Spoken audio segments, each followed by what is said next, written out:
Welcome back. You're listening to The Voice of Russia in London. My name's Brendan Cole.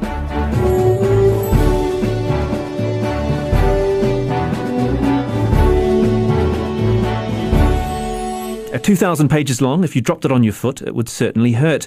The Leveson inquiry into press ethics could also cause some political pain as politicians, the media and the public debate what it means for the future of the industry. Sparked by public revulsion at news of the world's hacking of the phone of the missing teenager Millie Dowler, Lord Justice Leveson heard evidence from an array of newspaper editors, proprietors, celebrities and ordinary people who had been wronged by press intrusion. His key finding was that there must be an independent regulatory body, backed up by statute, to get the press's house in order. He took aim at the Press Complaints Commission, which presides over publications. But as it is comprised of representatives of the major publishers, it's been accused by many of being too in-house and effectively letting the press mark its own homework. Almost everyone accepts that the Press Complaints Commission has failed in the task, if indeed it ever saw itself as having such a task, of keeping the press to its responsibilities to the public generally. There must be change. The press needs to establish a new regulatory body which is truly independent of industry leaders and of government and of politicians. But the Prime Minister, David Cameron, who set up the inquiry in the first place, said that a statute of this kind is crossing the Rubicon towards a state-controlled press. David Cameron did tell newspaper editors this week they must implement the Leveson report recommendations in their entirety if the government is to hold off introducing a new press law. I've told them that they have to produce a tough, independent regulatory system rapidly, and they've got to do it in a way that it is absolutely meets the requirement of Lord Justice Leveson's report. That means £1 million fines, proper investigation of complaints, prominent apologies, a tough, independent regulatory system. And they know, because I told them, the clock is ticking for this to be sorted out. So what happens now? What questions need answering, and who are the winners and losers of the report? What will it mean for the future of press freedom and press intrusion in the UK? Well, joining me to discuss this is Des Freedman. He's founder member of Media Reform, a group which coordinates the work of advocacy groups campaigning to protect the public interest in the light of the Leveson inquiry. He's also a lecturer at Goldsmiths University in London. Also here in the studio is Liz Howell, Director of Broadcasting at City University London and former Managing Editor of Sky News. On the phone we have Rob Lyons, who's the Deputy Editor of Spiked Online, and James Allen Anslow, who's a media academic who researches tabloid journalism at the University of Essex, and he was for many years a senior journalist on the News of the World and The Sun. Thank you very much for joining me here on The Voice of Russia. Des Freedman, we got a lot of salacious detail. We heard about text messages between Rebecca Brooks and the Prime Minister, but what did the Leveson report really tell us about Fleet Street? Well, it told us that something needs to change, something big, and it has to be done soon.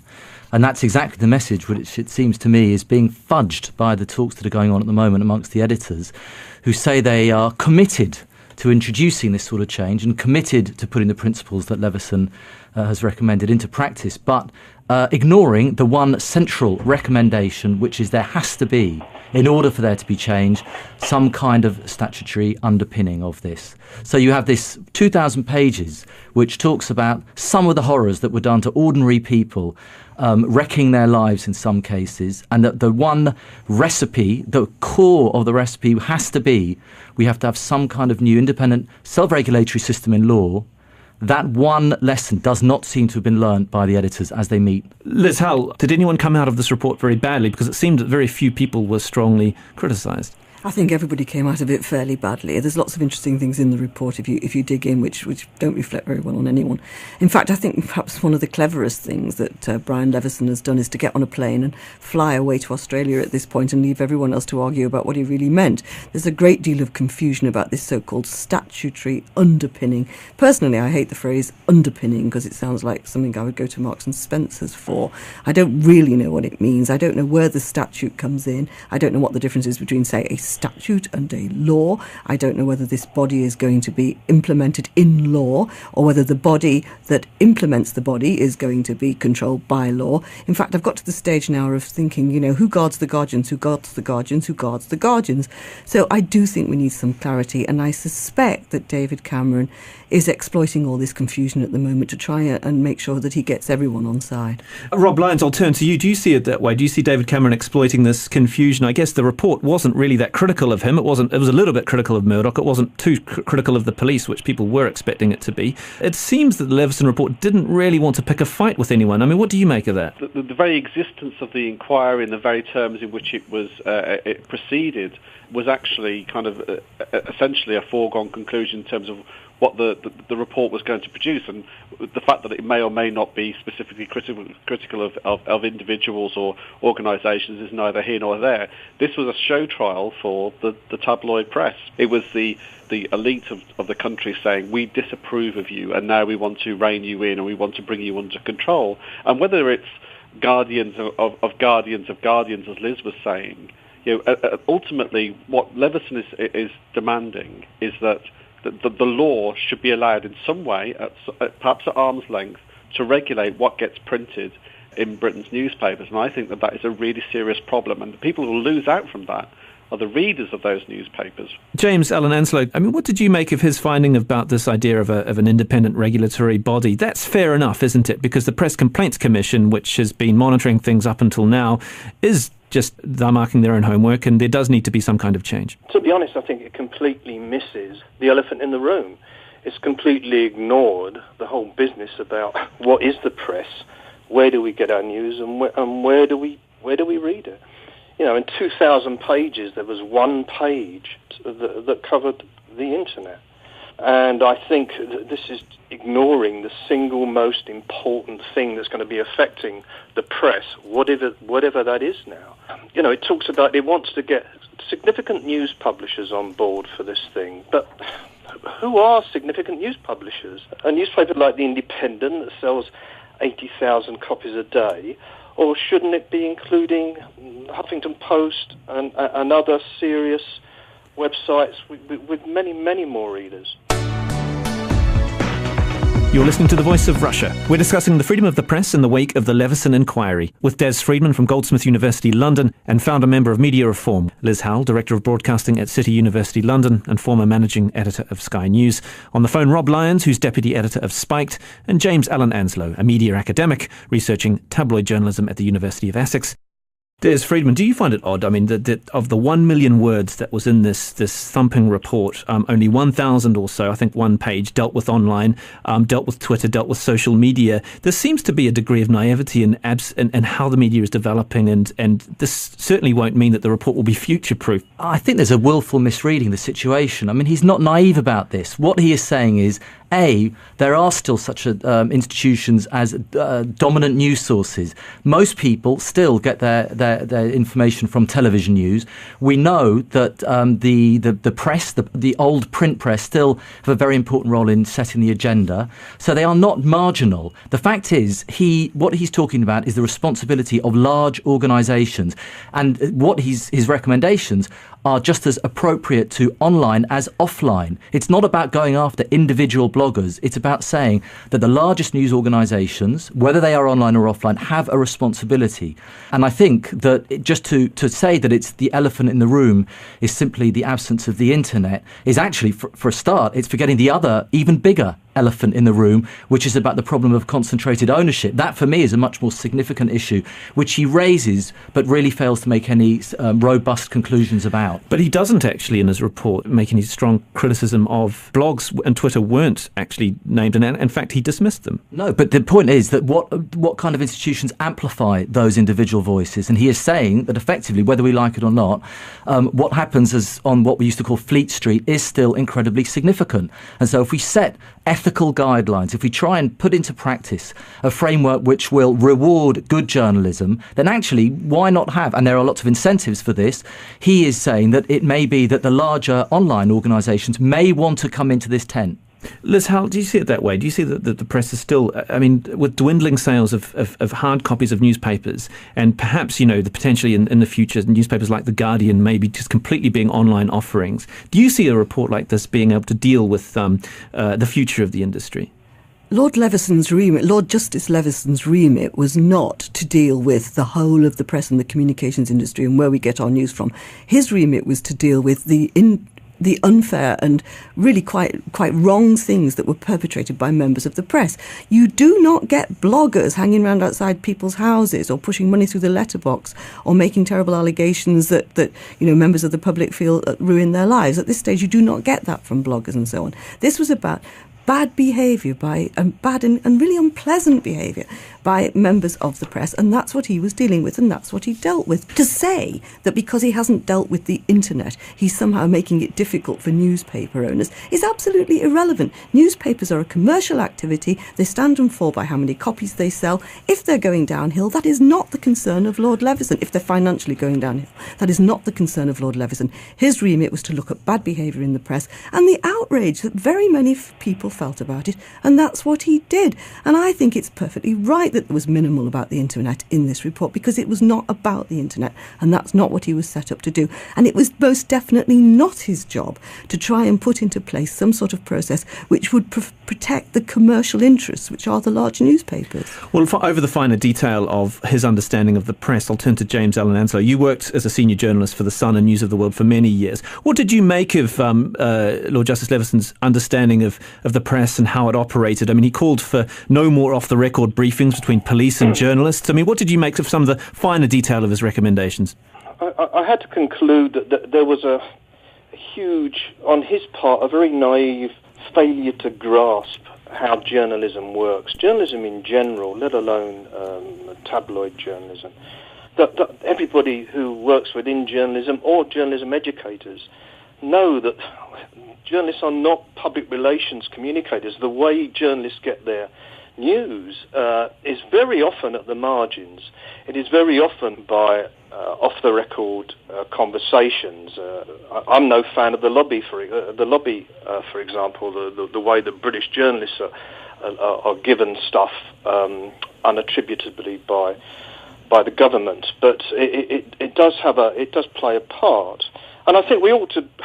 It's worth bearing in mind that nearly all the dreadful things that happened, and they were dreadful, were really much more a failure of law enforcement. They were not a failure of regulation. They were a failure of miserably poor law enforcement, whether it was the criminal law, where bribery was ignored, or whether it was the criminal law where voicemail interception was ignored, or whether it was the criminal law where quite clear matters of contempt were published by national newspapers, which the government were very late in prosecuting. So the main thing that went on here was a failure of law enforcement and not of regulation. Rob Lyons from Spiked, what do you think of that?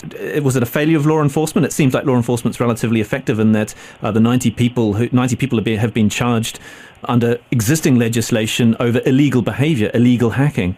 Yeah, well, there seems to have been an absolute sort of like witch hunt against those tabloid journalists now. I mean, going back to a point that Liz made about, I mean, I thought was important was that actually the newspapers live or die by their reputation and by the copies that they can sell. So if they get a reputation that becomes unacceptable, then they lose out as that. So in relation to Hillsborough, the Sun has been mud ever since. In terms of Merseyside, and its reputation is terrible there. In relation to the Millie Dowler allegations, that closed the News of the World because Murdoch couldn't sell the advertising anymore. So in these really serious cases, the consequences are in terms of people's trust and acceptance of those media outlets. We don't need regulation to do these things. We need, obviously, as a professional journalist myself, I like to think that I uphold certain standards, and I think that I hope that all other journalists will uphold certain standards. But at the end of the day, in terms of trustworthiness and how people feel about newspapers, they can very easily and very quickly lose their reputation with very serious damaging consequences in terms of their financial well-being if they consistently get things wrong. I don't think we need the heavy hand of the law involved in this. Liz Howell, your response? I think that's really interesting, but the problem with those particular examples you've given are that's when the public reaction has happened after the crime, for want of a better word, has occurred. The Sun said terrible things about Liverpool fans at Hillsborough, and it was the reaction that caused problems for the Sun. It didn't stop them doing it in the first place. Exactly the same with the Millie Dowler business. They did it, and then people were appalled. What I think needs to happen is for them not to do it in the first place, and that's why there needs to be this new body. I do agree that the regulation issue behind that, the statutory, non-statutory, law, non-law, statute or law issue is very complex and difficult. But I feel very strongly that you must accept that a new body has to be there. I'll turn to you, Des. What about this idea of a backstop provided by Ofcom? The press is universally against that, isn't it? Before I answer that, I just wanted to come back to the idea that it's just about the law. I mean, if that's the case, what do you say to an ordinary citizen like Christopher Jeffries, who was accused and won damages against 8 newspapers? He was accused of the murder of Joanna Yates. Nothing was against the law there, but it almost wrecked his life. He's not a celebrity. He was just one of the many people, because of a lack of ethics, a desire to pursue headlines, not breaking the law, but actually making his life hell. But the fact that he won damages showed that the existing law was effective. Well, no, for a start, the legal process that allowed him to go to court is going to be scrapped next year, which makes it vastly more difficult for non-millionaires to pursue that kind of justice. And actually, that was partly on the back of huge amount of support to make sure that this case was picked up. It is not an avenue that is open to everybody. So I think that's one question. It is not just about the law. And even if it is about the law, let's not forget that the press, as we heard during the Leveson inquiry, had all sorts of complex relationships between the Metropolitan Police and the press. So, you can't just completely insulate these two institutions from each other in the first place. If you want to answer about Ofcom, I mean, this is a very difficult and highly politically charged area. But the fact is, it's the one area where Leveson, basically, you can see him shrugging, holding his hands up and saying, look, I have suggested this system. It's a system which must be underpinned in law if we are not just to have more drinks in the last chance saloon. However, if some of the newspapers do not rise to the challenge and do not want the inducements that I've given them, we may have to consider something else. That may be Ofcom, but I am not willing, he says, to put that in my recommendations. So, I mean, to focus on that seems to be missing the point, which is about how do you make sure that you get a self-regulatory institution which is going to be effective and work, and make sure that everybody signs up to it. We should then discuss about backstop regulation and who might be the best people or the best institution to make that happen. Rob Lyons from Spiked.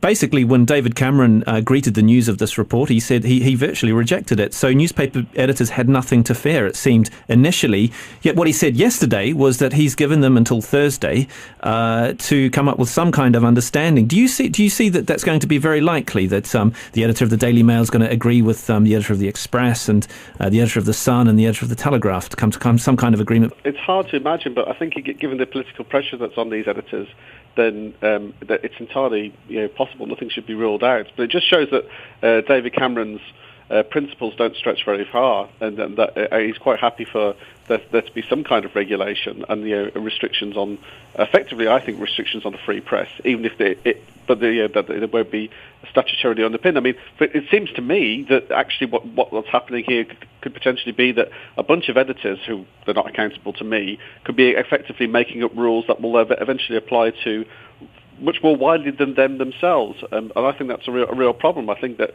the whole system, the whole idea of having a regulator is really problematic. Is the illustration of Ofcom is really good one, because you think, well, we're going to have something like an Ofcom type regulator on this industry, whether it's Ofcom themselves or some new body. And you think, well, Ofcom's got its own agenda. The people who are at the top of Ofcom have got very particular axes to grind, and as a result, they have a very significant say in what happens in the media. And I think that's a really big problem. And I think that any new regulator, whether it is Ofcom or a completely new body, would have the same role. We'd have a selection of the great and the good, deciding what we should be allowed to read and what we shouldn't be allowed to read. I think that's a problem. I think it's far better, for all the problems that exist with the current press, to have a free press, a really open press that isn't regulated in these ways, and let us make our own minds up. You're listening to The Voice of Russia. We're discussing press freedom in the wake of the Leveson report with Des Freedman, Liz Howell, Rob Lyons and James Allen Anslow. Liz Howell, newspapers don't particularly like Ofcom. They don't particularly like the vision, I guess, of Ed Richards, the chief executive of Ofcom, and his sweeping vision of media regulation. But maybe his idea that perhaps, in years to come, when you can access your newspaper online on a television set, and that line comes very blurred between broadcast, online, newspaper, maybe what he is saying is quite relevant, and the newspapers' editors will have to come on board with that. Yes, I've thought a lot about why Lord Justice Leveson mentioned Ofcom, because it was really quite a crazy thing to do on one level, because once you mention Ofcom, all the press are going to go, we're going to be like broadcasting, this couldn't be worse. So why did he mention Ofcom? And the only reason I can think is exactly as you say, that if you're thinking of the future and you're taking into account possible internet, then Ofcom has got a role in that, and you can see it happening. However, in the short term, I think bringing Ofcom in, even mentioning it, has really muddied the waters, and it has given the press something to latch onto and rant on about. And if you actually look at the Leveson report, he is not saying it's got to be Ofcom, or what Ofcom's got to do, or Ofcom's this, or Ofcom's that. It's almost like a side issue, and I think it was put in as a way of, if you like, future-proofing. And the press have got hold of it, and it's got out of control. I really do believe that having people judge whether or not members of the press are behaving correctly is perfectly acceptable. And to say that a statutory underpinning of that would in some way restrict what we read, I don't get that at all. All it would restrict is the way journalists behave in the first place, and it would make sure that they did obey the law. Isn't the point, though, that it's not necessarily going to restrict it initially, but it's the thin edge of the wedge? Well, it's going to eventually... Explain that to me, Brendan. How is it the thin end of the wedge? Well, I mean, I guess the point is that it wouldn't necessarily happen under this Parliament, but you never know what happens in Parliaments to come. And the expression that David Cameron used, crossing the Rubicon, suggests that it could be a prelude to something more restrictive in 10, 15 years' time, and he'll be known as the Prime Minister that introduced it. If a government in the future wishes to cross the Rubicon, they can cross the Rubicon as they wish, or if they win their fight. The fact that there may be a very modest statute underpinning an auditor for a self-regulatory body is hardly crossing the Rubicon. If you get someone who genuinely wants to undermine press freedom in the future, well, they're going to do it whatever. And I tell you what, we're all going to need to be dealing with that as and when it happens. That is not what is happening now. And this crossing the Rubicon phrase is a bit daft anyway, if you look at what it really means. I mean, it means no going back. And you can always go back and you can go forward, and other governments at other times may do other things. This is a very, very... I was going to say trivial, that's the wrong word, it's not trivial at all, but it's a very minor piece of statute if it goes ahead at all. James Allen Aslow, I'd like to turn to you. I mean, there is a hugely political aspect to this, and obviously Leveson can only make recommendations, but it's up to Parliament to implement them, and they seem to be very much divided. I mean, there seems to be unequivocal support from Ed Miliband, support from Nick Clegg, a good swathe of Tories as well. I mean, do you see this actually going through Parliament and being forced through in that kind of way? This is all political. All this upshot of Leveson and the way that the various political parties are playing it was all utterly predictable. And the answer to your question is, I really don't know. It will depend, what politics wins out in the end. But on the actual question, I just would want to sort of emphasise, as somebody who worked for tabloid newspapers for 30 years, that there is nowhere in the West, nowhere in the so-called free world, are journalists more regulated and more overseen than they are in UK. I mean, that is why this country is the libel capital of the world. I mean, what was just said about Jeffries and about how no laws were broken, that's utterly not true. The laws of contempt were clearly broken, and clearly the resulting coverage was libelous, and that was successfully sued. I totally agreed with the person who said that the change of access to libel actions is a terrible movement. If that actually goes through, that would be dreadful. That will make it much harder for people to sue. No win, no fee libel actions are basically a good thing.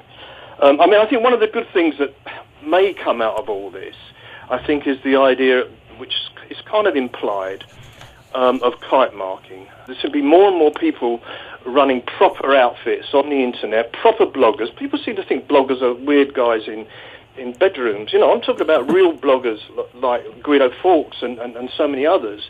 That some of these people, not Guido, but some of these people might want to come in on such an organisation and be kite marked.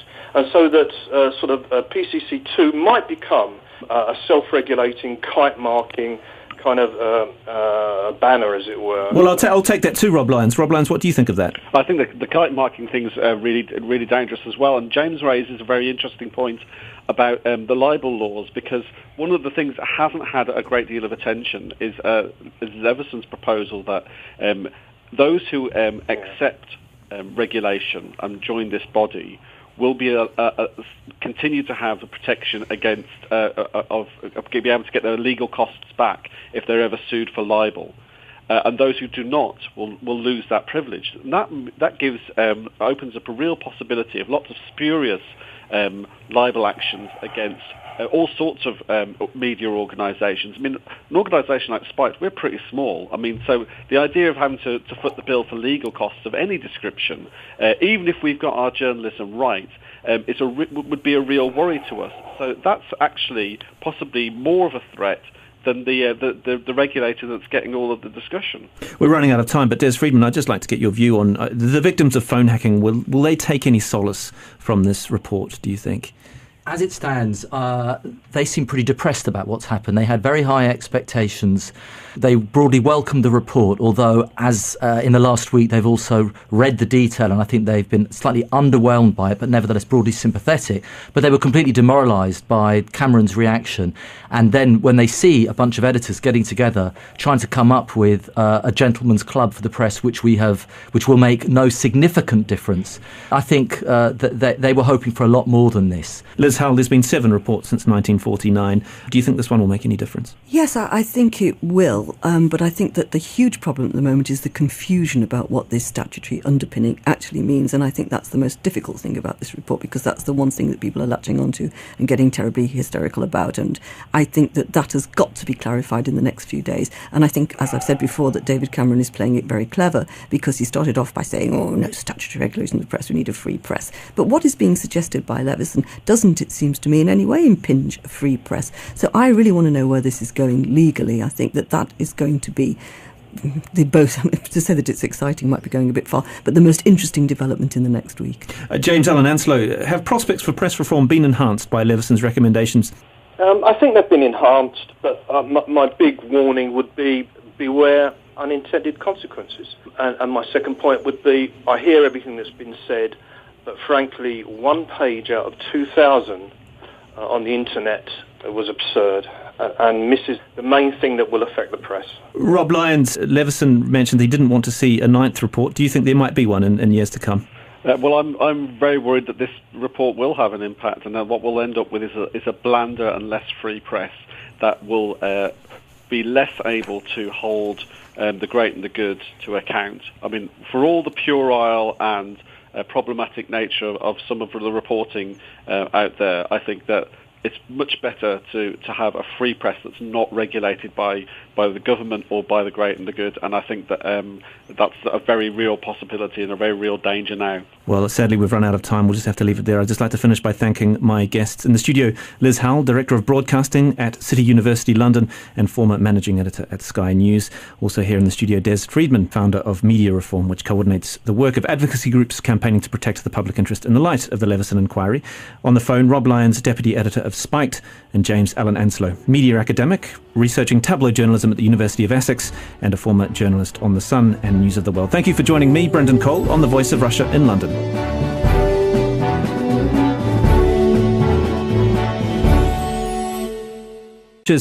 It's been accused by many of being too in-house and effectively letting the press mark its own homework. Almost everyone accepts that the Press Complaints Commission has failed in the task, if indeed it ever saw itself as having such a task, of keeping the press to its responsibilities to the public generally. There must be change. The press needs to establish a new regulatory body which is truly independent of industry leaders and of government and of politicians. But the Prime Minister, David Cameron, who set up the inquiry in the first place, said that a statute of this kind is crossing the Rubicon towards a state-controlled press.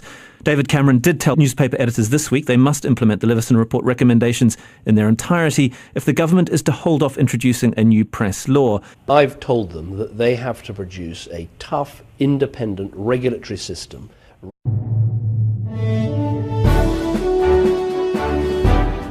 Welcome back. You're listening to the Voice of Russia in London. My name's Brendan Cole.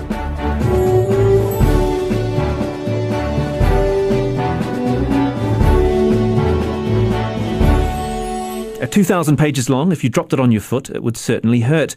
The Leveson inquiry into press ethics could also cause some political pain as politicians, the media and the public debate what it means for the future of the industry. Sparked by public revulsion at news of the world's hacking of the phone of the missing teenager Millie Dowler, Lord Justice Leveson heard evidence from an array of newspaper editors, proprietors, celebrities and ordinary people who had been wronged by press intrusion. His key finding was that there must be an independent regulatory body, backed up by statute, to get the press's house in order. He took aim at the Press Complaints Commission, which presides over publications. But as it is comprised of representatives of the major publishers, core of the recipe has to be we have to have some kind of new independent self-regulatory system in law. That one lesson does not seem to have been learnt by the editors as they meet. Liz Hull, did anyone come out of this report very badly? Because it seemed that very few people were strongly criticised. I think everybody came out of it fairly badly. There's lots of interesting things in the report if you dig in, which don't reflect very well on anyone. In fact, I think perhaps one of the cleverest things that Brian Leveson has done is to get on a plane and fly away to Australia at this point and leave everyone else to argue about what he really meant. There's a great deal of confusion about this so-called statutory underpinning. Personally, I hate the phrase underpinning because it sounds like something I would go to Marks and Spencer's for. I don't really know what it means. I don't know where the statute comes in. I don't know what the difference is between, say, a statute and a law. I don't know whether this body is going to be implemented in law or whether the body that implements the body is going... He is a senior journalist on the News of the World and The Sun. Thank you very much for joining me here on The Voice of Russia. Des Freedman, we got a lot of salacious detail. We heard about text messages between Rebecca Brooks and the Prime Minister, but what did the Leveson report really tell us about Fleet Street? Well, it told us that something needs to change, something big, and it has to be done soon.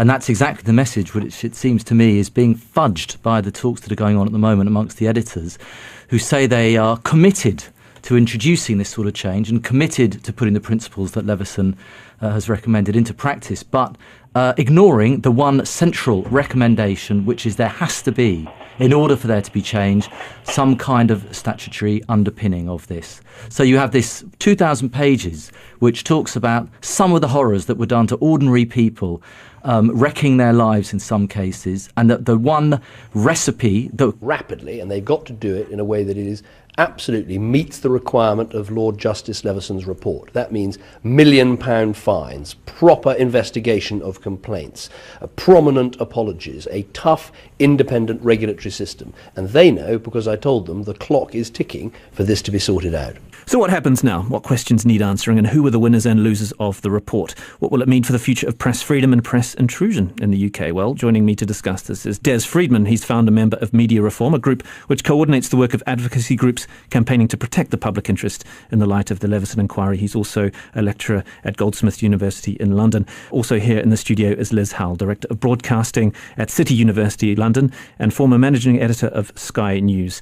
On the phone we have Rob Lyons, who's the Deputy Editor of Spiked Online, and James Allen Anslow, who's a media academic who researches tabloid journalism at the University of Essex, and he was for many